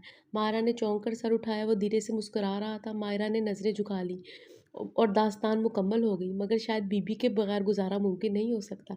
मध्यम से अंदाज में चोट की गई। एहसन खुलकर हंस दिया। बिल्कुल हो सकता है, अगर बीबी को बीवी में तब्दील कर दिया जाए। उसका चेहरा एकदम सुर्ख पड़ गया। बहरहाल आप कहिए, अब क्या कहना चाह रही हैं? एहसन को इस बात के लिए ये माहौल नामुनासिब महसूस हुआ। फ़ौरन संजीदगी का लुबादा ओढ़ लिया। मायरा की भी जान में जान आई। आप माशी एतबार से साउंड फैमिली से ताल्लुक़ रखते हैं। अफ़ज़ल के चचा की फैमिली से बहुत आगे। क्या आप राबी आपा की मदद नहीं कर सकते? मेरा मतलब है असद भाई के इलाज के लिए पैसे दे सकते हैं। गुज़श्ता 6 माह से कोशिश कर रहा हूँ। वो दिलगीर अंदाज़ में गोया हुआ। दोनों मियाँ बीवी अपने असूलों से 1 इंच पीछे हटने को तैयार नहीं। खुददारी से नफ्स की शदीद तरीन पासदारी दोनों की घुट्टी में पड़ी है। गोया आप भाभी से कह सकते हैं कि वो असद भाई को ना बताएं। कोई बहाना कर दें। ये उनके शौहर की ज़िंदगी और मौत का मामला है। असद भाई ने उन्हें कसम दे रखी है कि उनकी ज़िंदगी के लिए किसी से भीख ना लें। वो तो अपने सके बाप के आगे जाकर हालत ज़ार बता के मदद हासिल करने के लिए भी रवादार नहीं। मैं अपने तौर पर मैं अपने तौर पर गया था कि शायद कोई बेहतरी निकल आए। वो खामोश हो गया। आप असद भाई को समझाइए तो सही। वो इनके लिए बेचैन हो रही थी। हर तरह से समझा चुका हूँ। उसने अपनी शिकस्त का एतराफ़ किया। अब एक आखिरी हरबा रह गया। सोचता हूँ वो भी कर गुज़रूँ। वो किसी गहरी सोच में डूब गया। वो मुतजस्सिस हुई। क्या अभी नहीं बताऊँगा, बाद में बताऊँगा। वो ख़्यालों के ताने-बाने बुनने लगा। राबी असद ने उनके बहते अश्क हाथों से साफ किए और खींचकर गले से लगाया। क्यों परेशान होती हो? देखो मैं अब ठीक हूँ। दौरा पड़ने के पौन घंटे तक बुरी तरह तड़पने के बाद दर्द का दौरानिया कम होते होते ख़त्म हो गया। मैं मर जाऊंगी असद। मैं आपको यूँ तड़पता हुआ नहीं देख सकती। मेरा कलेजा फट जाता है। काश मैं आपके सारे दर्द अपने नाम लगा सकती। ये अज़ाब मुझ पर उतरते वो उनके सीने से लगकर फूट फूट कर रोने लगी। बुरी बात है। असद ने बेसाख्ता उनके होठों पर हाथ रख दिया। तुम तो बहुत सब्र और हौसले वाली औरत हो, फिर हिम्मत क्यों हार गई? आपको अज़ियत की इस भट्टी में सुलगते हुए मुझसे अब देखा नहीं जाता। असद प्लीज़ एहसन की बात मान लें। मुझे मुझे इस घर को और बच्चों को आपकी ज़िंदगी और सेहत और सुकून की ज़रूरत है। उन्होंने उन्होंने बाप की नागुफ्ता हालत देखकर कबूतरों की तरह सहमे हुए दोनों बच्चों को अपनी आगोश में भर लिया। रा राबीन से अलग होकर दुपट्टे से साफ कर रही थी। जिस तरह अच्छे दिन ज़्यादा देर नहीं रहते, इसी तरह बुरे दिन भी नहीं रहते। आज़माइशों पर सब्र और ज़ब्त का मुज़ाहरा करना उनका दौरानिया घटा देता है। बेसब्री बज़ाते खुद एक तवील अज़ाब है। मैं ऐसा कर्ज़ किसी से क्यों लूँ जिसे सालों तक लौटा नहीं सकूँगा। अगर अल्लाह ने मेरे नसीब में सेहत और तंदुरुस्ती और तुम लोगों की रिफ़ाक़त लिखी है, तो खुद ब खुद कोई वसीला बना देगा। साले से कर्ज़ लेकर मैं अपने सर को हमेशा के लिए झुकाना नहीं चाहता हूँ। मैं अपनी बीमारी के लिए किसी के आगे हाथ नहीं फैलाऊँगा, ना तुम्हें इस बात की इजाज़त दूँगा। मैं इस बीमारी के ख़िलाफ़ लड़ूँगा, अल्लाह से इस्तिक़ामत और शफ़ायाबी की दुआ करूँगा। दूसरों से क्यों, अल्लाह से क्यों ना माँगूँ? तुम भी उस पर भरोसा रखो। वो धीरे-धीरे उसका सर थपथपाते हुए तसल्लियाँ दे रहे थे। मैं अम्मी के यहाँ गई थी उनसे ये दरख्वास्त करने कि वो दोनों बच्चों को शाम तक अपने पास रख लिया करें, ताकि मैं इस दौरान जॉब कर सकूँ। एक प्राइवेट स्कूल में जॉब है, मगर अम्मी की मजबूरी है। वो इतने छोटे बच्चों को अकेले नहीं सँभाल सकती। वो कह रही थी असद से वो घर पर ठहर जाया करे। राबी राबी बड़ा दिल राबी बड़ा दुखा हुआ दिल लेकर माँ के घर से वापस आई थी। असद के होठों पर एक इस्तेज़ा मुस्कुराहट रेंग गई। तुम बेवकूफ़ और राबी, इतना कुछ होने के बाद भी उन्हें आज़माने चल दी। हमने सबसे मुखालफत मोल कर शादी की थी। कोई भी दिल से राज़ी नहीं था। बेटी के लिए ममता के जज़्बात से मजबूर होकर तुम्हारी अम्मी ने तुम्हें कबूल तो कर लिया, मगर मेरे लिए गुंजाइश निकालना उनके उनके ज़र्फ़ और दिल के लिए बहुत बड़ा इम्तिहान है। मेरा सामना, मेरी मौजूदगी उनकी शिकस्त खुर्दगी और ख़ानदान की रुसवाई की याद ताज़ा कर देती है। राबी असद की ज़रीक़ और हसास तबीयत की कायल ही हो गई। अम्मी उसकी जॉब की ख्वाहिश सुनते ही हत्ते से उकड़ गई थी। सारी उम्र फूलों के बिस्तर पर सोने वाली अब क्या अपने खावंद और बच्चों को पालने के लिए मज़दूरों की तरह मुशक्क़त करेगी, घर का बोझ उठाएगी। इस दिन के लिए इन चंद हज़ार रुपए वाले मामूली से साफ़ी से नाता जोड़ा था। अम्मी, मुझे अपने फ़ैसले पर कोई अफ़सोस या मलाल नहीं है, फ़कत पैसा ही नहीं है उनके पास। इसके अलावा सब कुछ है मेरे पास, जिसकी किसी आइडियल परस्त और ख्वाब देखने वाली लड़कियों को तमन्ना हुआ करती है। अम्मी, वो फ़ितरत के इतने नेक, इतने सुलझे, इतने नरम दिल और मीठे हैं कि उनसे सिर्फ मोहब्बत ही की जा सकती है। 3.5 बरस हो गए हम साथ रहते हुए, मगर आज तक मैंने इस शख्स की ज़ुबान से अपने लिए एक सख्त नारवा जुमला नहीं सुना। वो मेरे जज़्बात का, मेरे दिल का एहतराम करते हैं, मेरी हर बात को सर आँखों पर रखते हैं। ऐसे उन्हें चाहने का सलीका आता है अम्मी, उन्हें निभाने का फ़न आता है। अभी भी कुछ नहीं बिगड़ा। तुम उससे नाता तोड़कर घर में वापस आ जाओ, ताकि तुम और तुम्हारे बच्चे बाकी ज़िंदगी आराम और आसाइश और सुकून से गुज़ार सकें। बेटी, बहुत हो चुका। दिमाग के ट्यूमर ऐसे थोड़ी ख़त्म होते हैं, जान लेकर ही छोड़ते हैं। तुम कब तक आस लगाए बैठी रहोगी? इसमें अब कुछ बाकी नहीं रहा, महज़ ज़िंदगी को घसीट रहा है वो। ऐसे जानलेवा दौरे हुआ करते हैं, किसी भी लम्हे मौत किसी के करीब ले जा सकती हैं। लिहाज़ा तुम सोच लो, तुम उससे कहो वो अपने वालिद के पास वापस चला जाए, उसकी देखभाल कर लेंगे। माँ होकर बेटी के कलेजे कलेजे पर छुरी चलाते हुए आपका दिल नहीं काँपा? वो तड़प कर रह गई थी। आइंदा कभी भी यहाँ कदम नहीं रखूँगी। मैं तो तुम्हारे फ़ायदे का कह रही थी बेटी, तुम्हारी हालत देखती हूँ तो मर जाने को जी चाहता है। बेटी के मुस्तकबिल और खुशियों के लिए खुद गर्ज़ हो गई हूँ मैं। आँसू अम्मी की आँखों से टपक के गालों पर ललकने लगे। आपने मुझे ही बेमौत मार दिया है अम्मी, उनकी आँखों के में सैलाब उतर आया था। फिर वो छपाक से बाहर निकल गई। बस असद, आप कम से कम 3 बजे तक घर पर रहेंगे। जब मैं ऑफ़िस से आ जाऊँगी तो बड़े टैक्सी चलाने के लिए चले जाया कीजिए। वापस आकर मैं बच्चों और घर को देख लिया करूँगी। उन्होंने असद को दोपहर तक बच्चों के पास रुकने के लिए मना ही लिया था। मैं नहीं चाहता कि तुम पैसों के लिए बाहर धक्के खाती फिरो। वो मुरझाए हुए शिकस्तशुदा अंदाज में गोया हुआ है, ये कोई हमेशा के लिए ड्रीम थोड़ी है। कुछ अरसे बाद सब ठीक हो जाएगा, फिर आप काम पर जाया करेंगे और हम माँ बच्चे घर में मौज उड़ाया करेंगे। उन्होंने उम्मीद के जुगने धीरे से हाथ में पकड़े। असद के लबों पर करबनाक सी थकी थकी मुस्कुराहट आई थी। उनका दिल डूब रहा था।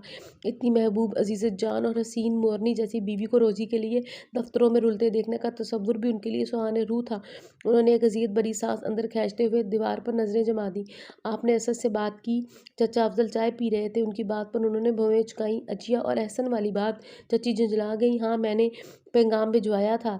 अगर वो चाहता है कि उसे और उसकी बीवी बच्चों को ख़ानदान में जगह दें, तो उसे अपने ससुराल से एक नया रिश्ता कायम करना होगा, ताकि इन घरानों के ताल्लुकात मामूल पर आ सकें। फिर उसने क्या जवाब दिया? चची बेसब्री से पूछने लगी। वो कहता है अव्वल तो वो शराइत पर हमसे रिश्तेदारी को मंजूर नहीं करेगा। दोयम ये कि एहसन शादी के लिए किसी को पसंद कर चुका है। राबी ने एहसन से बात की थी।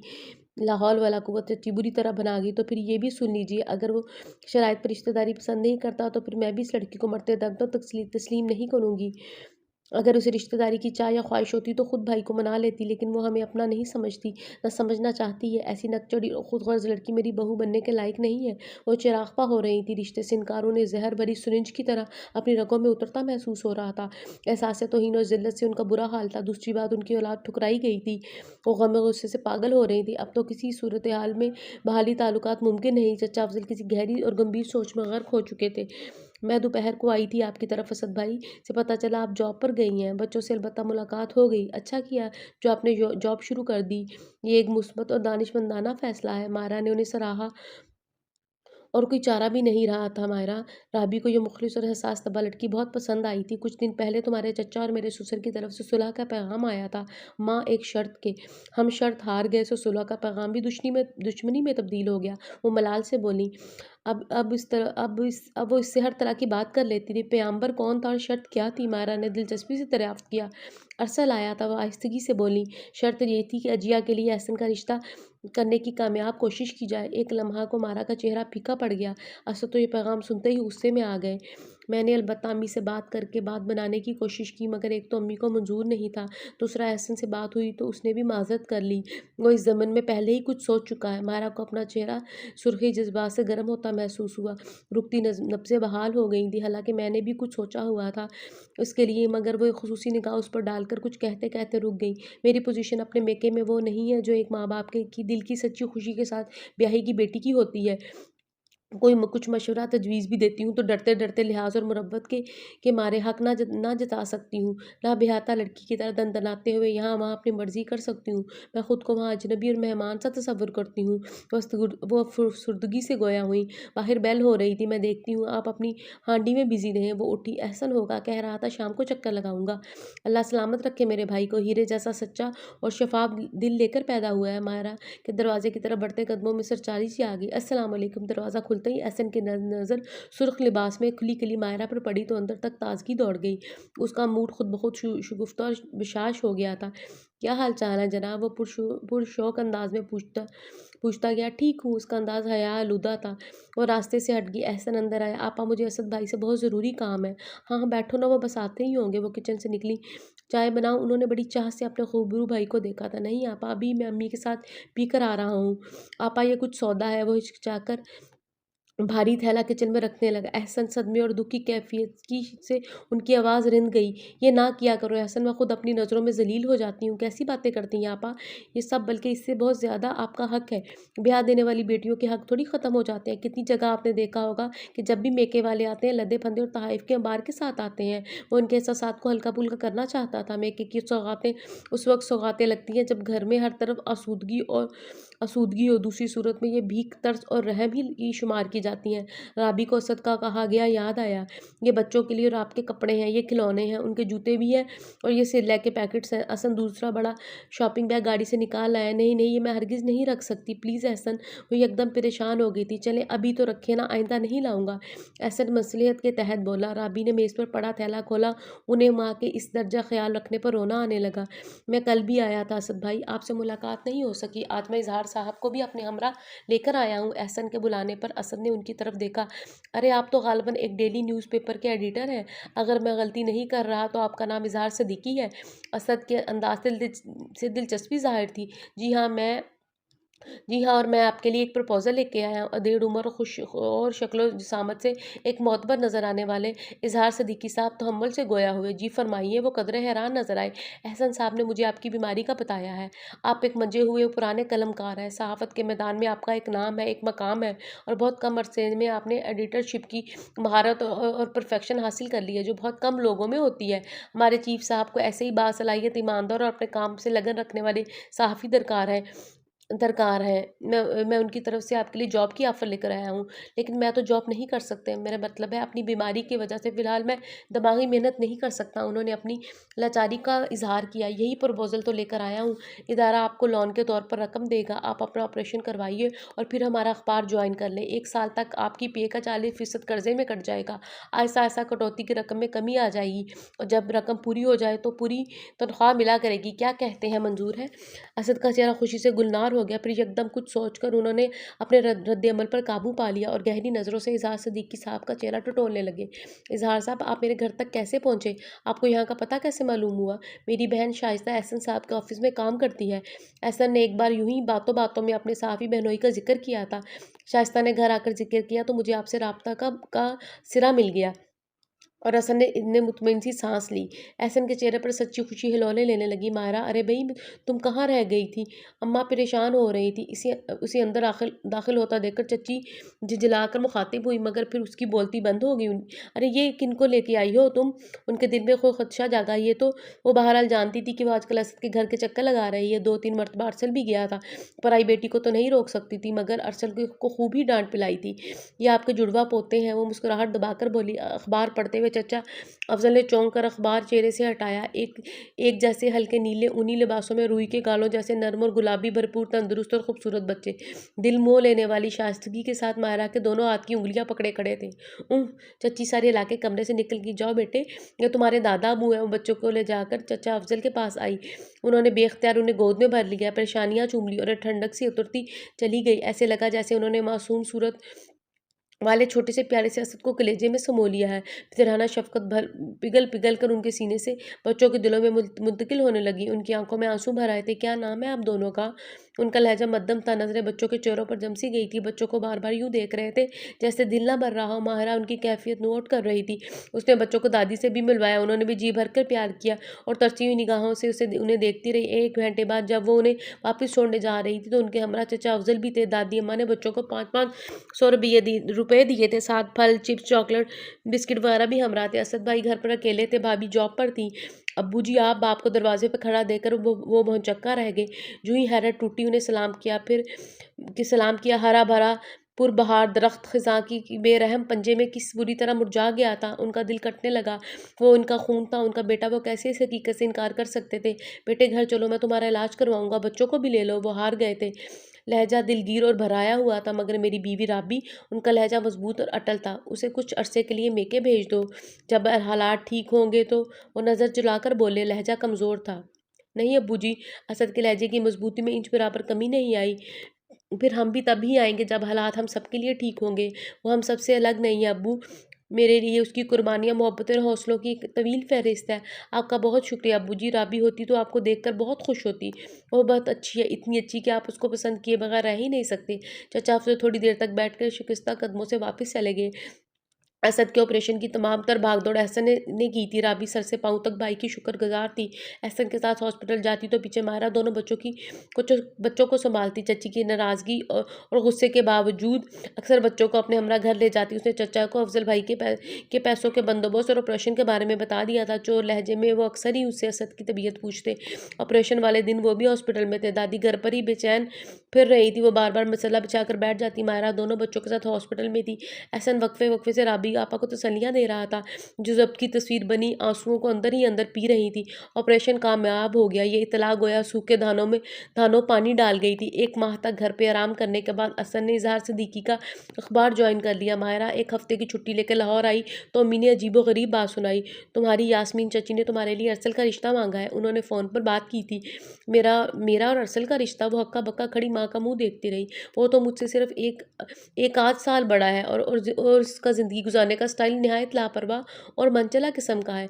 वो अमली ज़िंदगी की जिम्मेदारियों और ज़रूरतों के बारे में क्या जाने। मैं इतने इमेच्योर बंदे से शादी नहीं कर सकती। अम्मी ने उसकी राय जानकर दोबारा बात नहीं छेड़ी।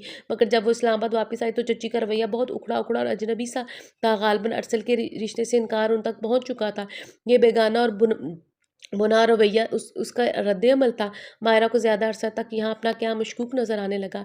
एहसन मुझे तुमसे ये उम्मीद हरगिज़ नहीं थी। अम्मी ग़ज़बनाक नज़र आई। एहसन खामोशी से उनकी कैफियत मुलाहिज़ा कर रहा था। पहले बहन और अब भाई भी इस ख़ानदान में झा घुसे हैं। वो बड़बड़ा रही थी। क्या तुम लोगों को कोई और घर नज़र नहीं आता? अभी तो एक ज़िल्लत का बोझ सर से नहीं उतरा। अपने ख़ानदान में मुँह दिखाने के लायक नहीं छोड़ा। खुदा करके वो मामला सिमटा तो अब तुम नहीं क़यामत गाड़ने चले हो। वो सख्ती से बोली। अम्मी कम अज़ कम इस सिलसिले में तो कोई ज़िल्लत रसवाई या गलत बात शामिल नहीं है। वो इन्हें शामनों से थाम कर सोफ़े पर ले आया। क्यों कल शामिल नहीं है? वो बिगड़ कर बोली। जिन लोगों से हमारे ताल्लुकात कशीदा हैं उनसे रिश्ता मांगने कैसे जाऊँ? पहले उनके बेटे ख़ावर के लिए, फिर तुम्हारे और अजिया के रिश्ते से इनकार किया है। अब दूसरी लड़की को तुम्हारे लिए मांगूँ तो कैसे जाऊँ? वो फिर वो ज़िल्लत मैं कैसे भूल सकती हूँ जब राबी के मरने वाली कैफियत के पेश नज़र उसके और असद के रिश्ते की बात करने मैं और तुम्हारे डैडी उनके यहाँ गए थे। उन्होंने जी भर कर तंज किए थे, जलील किया था और राबी को बयाने से इनकार कर दिया था। हरगिज़ नहीं। उनका लहजा सख्त था। आप अफजल साहब के यहाँ जाने के बजाय उनके बड़े भाई शकील साहब के यहाँ लाहौर जाएँ, उनसे उनकी बेटी का रिश्ता मांगे। मायरा के वालिद बहुत सुलझे हुए पढ़े लिखे महज़ब लोग हैं। उनका रहन सहन भी हमारी तरह का है। मुझे यकीन है उनसे मिलकर आपको दिली खुशी होगी। मगर ख़ानदान तो एक ही है ना। वो उसके मुसलसल इसलार पर झंझला कर रह गई। ज़ाहिर है दोनों भाइयों का आपस में मेल जोल तो रहता ही होगा। मायरा की फैमिली बहुत कम यहाँ आती है। दोनों घरानों में इतनी कुर्बत नहीं है कि एक दूसरे के फैसले पर नज़रअंदाज हो सके।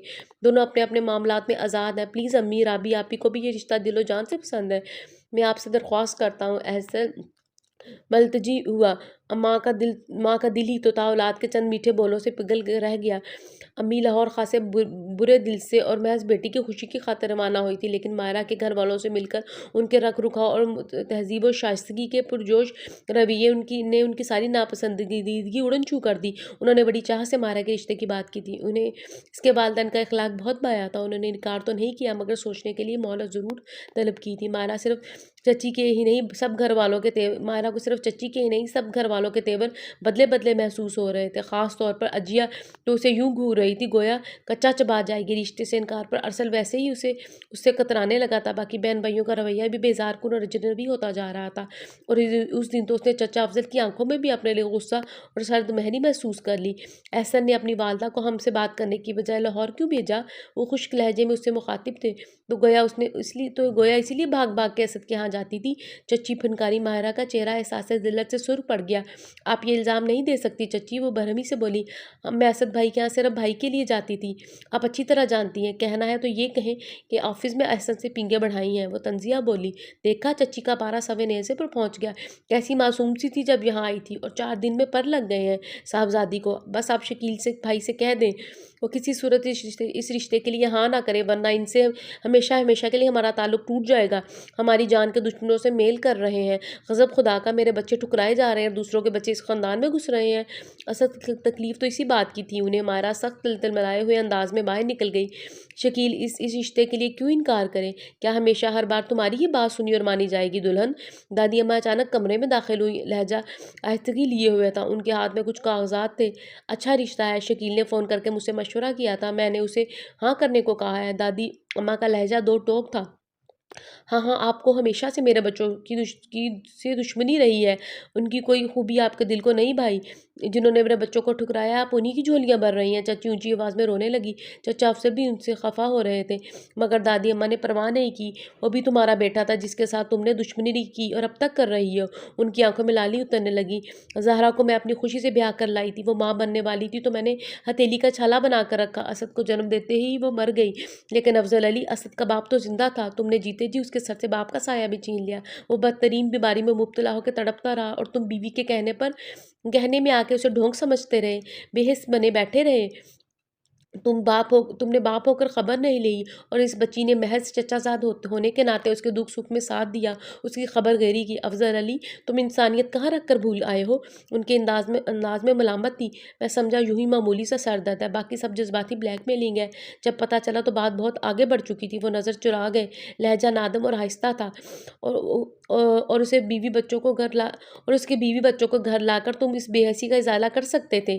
जवाब में वो चच्ची की तरफ देख कर रह गए। दादी अम्मा के लबों पर मुस्कुराहट उभर आई। बहरहाल ये कागजात तुम्हें दिखाना थे। उन्होंने फाइल अफजल चचा को दी। ये क्या, आपने नहायत कीमती मालियत का कमर्शियल प्लाट असद के नाम कर दिया है?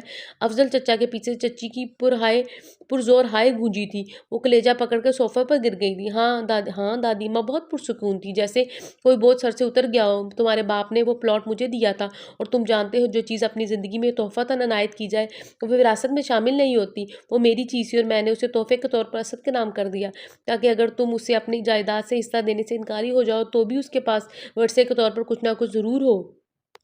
कहकर वो वापसी के लिए मुड़ गए। और हाँ, कोई जाए ना जाए, मैं मायरा की शादी में ज़रूर जाऊंगी। दादी अम्मा हाजरीन को सन्नाटे के आलम में छोड़कर चली गई। वो प्लाट कम से कम भी 2 करोड़ मालियत का था। कब से आस लगाए बैठी थी कि शायद खावर बेटे के नाम कर दें, मगर उफ, इतना बड़ा फ्रॉड। खिदमतें हमने की और सुलह दूसरों को मिल गया। चच्ची वावेला मचाने लगी, लेकिन अफजल चचा हैरत अंगेज तौर पर पुरसुकून हो गए थे। शायद बेटे के महफूज मुस्तकबिल का सोचकर वो आसूदा हो गए थे। मायरा के अंदर 1 माह के अंदर अंदर शादी की तारीख तय हो गई। गोया चट मंगनी पट ब्याह वाली बात थी। मायरा ऑफिस से छुट्टी लेकर लाहौर चलेगी। दादी अम्मा भी उसके साथ थी। उनका इरादा बड़े बेटे के पास मुस्तकिल रहने का था। असद भाई और राबी आपा ने इस रिश्ते का भरपूर खैर मकदम और दिली खुशी का इजहार किया था। राबी बड़े दिल से भाई की बरी बना रही थी। इस दिन एहसन की माइयों थी जब असद इंतहाई अजीब तासुरात के लिए एहसन को ढूंढते हुए उसके कमरे में आए थे। आइए असद भाई, मैं तो उपटन के भयानक हमले से बचने के लिए यहाँ छुपा बैठा हूँ। शौकी और शरारत और एक नई सी तरंग तो यूं भी इन दोनों एहसन के रोए रोए से फूटती महसूस होती थी। मैं तुमसे कुछ पूछूं तो सच सच बताना होगा। उनका चेहरा गंभीर और लहजा खौफनाक हद तक संजीदा था। एहसन का दिल धड़का। जी आप कहिए। मैं चीफ एडिटर साहब के कमरे में ये दरियाफ्त करने गया था कि मुझे 2 माह से पूरी सैलरी क्यों मिल रही है, जबकि प्रपोजल के मुताबिक हर माह कटौती होनी थी। उन्होंने बताया कि ऐसी कोई बात नहीं है, आपको हर माह पूरी सैलरी मिला करेगी, क्योंकि इदारे ने आपके ऑपरेशन की रकम नहीं दी और न ही ऐसा होता है। रकम किसी और ने दी है, इदारे का नाम इस्तेमाल किया गया है। मैं तो खड़े कद से गिर गया। एहसन वो गहरी गहरी सांसें लेने लगे। लहजा वहशत ज़दा था। बताओ, तुमने मेरे साथ ये फ्रॉड क्यों किया? क्यों इजहार सदीकी के पास गए और ये झूठ क्यों बोला? उनकी आंखें आंखें सुर्ख हो रही थी। रकम तुमने दी थी ना असद भाई? उसने मुजरिमाना अंदाज में सर झुका लिया। ये सच है कि इज़हार सिद्दीकी साहब खुद मेरे पास आए थे और उन्होंने जॉब की ऑफ़र की थी कि जब आप ठीक हो जाएं तो उनके ऑफिस को ज्वाइन कर लें। चीफ एडिटर साहब बासलाहियत सहाफ़ियों के लिए हमेशा गुंजाइश निकाल लेते थे। अलबत्ता बाकी का प्लान मेरा घड़ा हुआ था। इज़हार सिद्दीकी साहब और चीफ एडिटर को एतमाद में लेने के बाद इस पर अमल किया गया था। आप और राबिया आपा मुझसे रकम लेने पर किसी तौर पर रजामंद नहीं थे। मेरे पास कोई और ज़रिया नहीं था।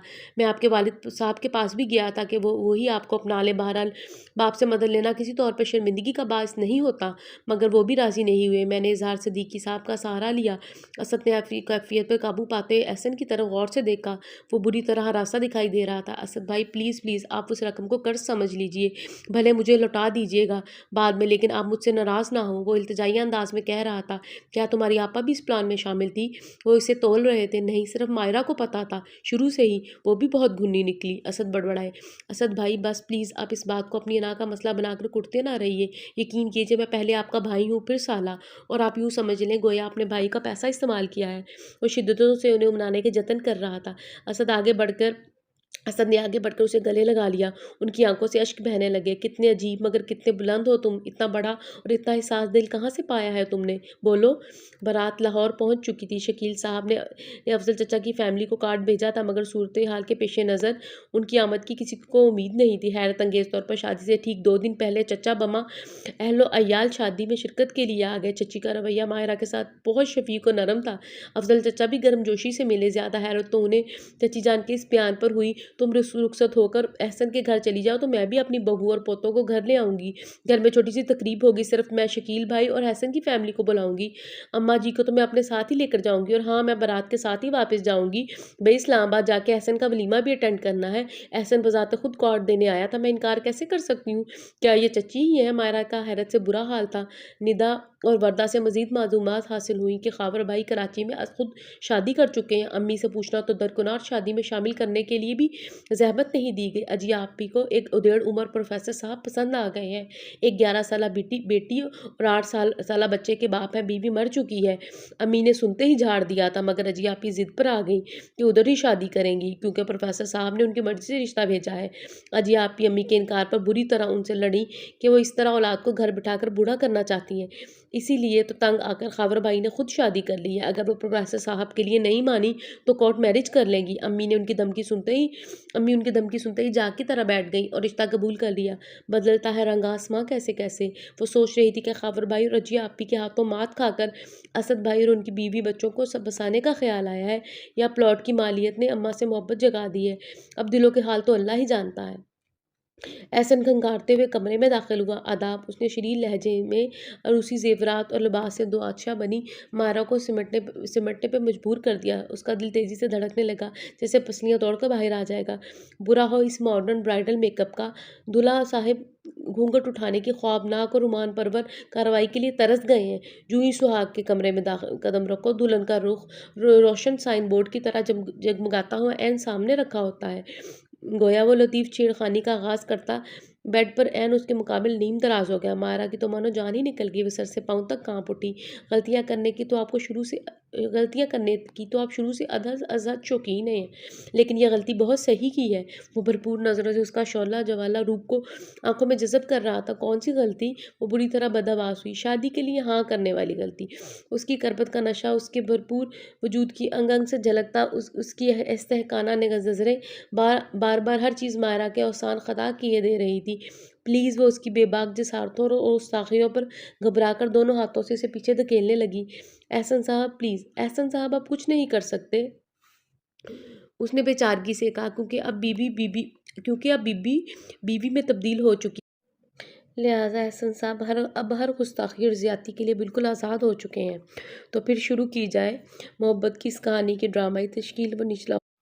वो निचला होंठ दांतों में दबा के शरारत से बोला। इसके साथ ही हमारा आज का नावल ख़त्म हुआ। उम्मीद है कि आपको नावल बेहद पसंद आया होगा। अगर आपको नावल पसंद आया तो प्लीज़ इस वीडियो को लाइक कीजिए, हमारे चैनल को सब्सक्राइब कीजिए, और मिलते हैं दोबारा किसी बेहद अच्छे नावल के साथ। तब तक हमें दीजिए इजाज़त। अल्लाह हाफ़िज़।